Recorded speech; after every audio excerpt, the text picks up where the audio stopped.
Hello students, I am your educator Ritu. In today's video, we will solve the questions related to a figure which is from chapter 11, that is transport in plants, and the topic is osmosis. So, these are the questions and this is the diagram which have to be solved in this video. So, before solving the question, we will learn about the term water potential and solute potential.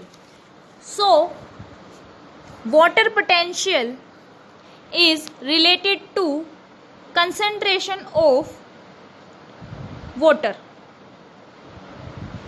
That means in a solution, solute and solvent are present.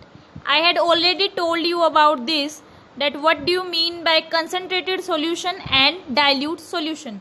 So in concentrated solution, amount of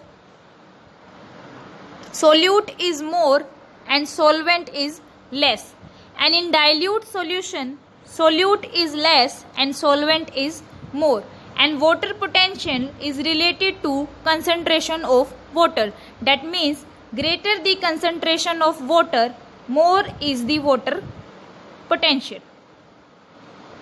Second one is solute potential. Solute potential is related to the number of solute particles. More the number of solute particles, less the value of solute potential. I am repeat, more the number of solute particle, less the value of solute potential. Now we have to discuss the question related to the figure.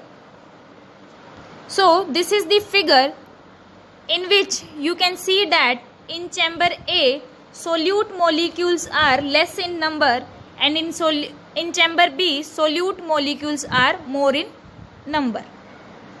Now we will solve the question one by one.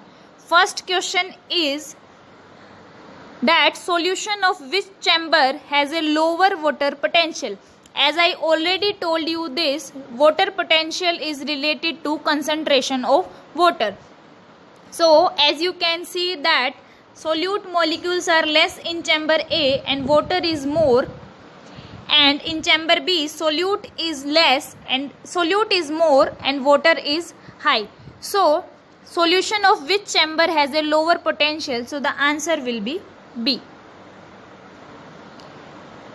Next question. Solution of which chamber has a lower solute potential? As you can see that water is less and solute are more in chamber B. So solute potential is related to number of solute particles. Where number of solute particle is more, solute potential is less. So the answer will be chamber B.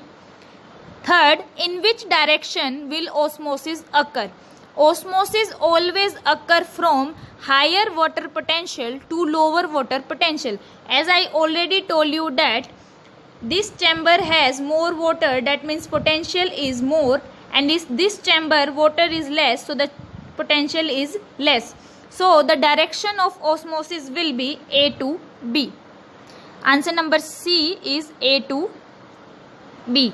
Now the next question, which solution has higher solute potential? So the answer will be A, because the number of solute molecule is less and solute potential is more. So the answer will be A. And the next question, at equilibrium which chamber will have lower potential? Actually when equilibrium will be attained, there will be no differentiation between lower potential and water potential. So the answer will be same. That at equilibrium which chamber will have lower potential? That means both chamber will have the same water potential, that is low water potential. I hope you all get this. I am repeating the answer, that the answer of A part is B. Second one is also B. Third one is A to B. Next one is A, and next one is both. that is same. I hope you all get this. For more videos, stay tuned with my channel. Thank you so much.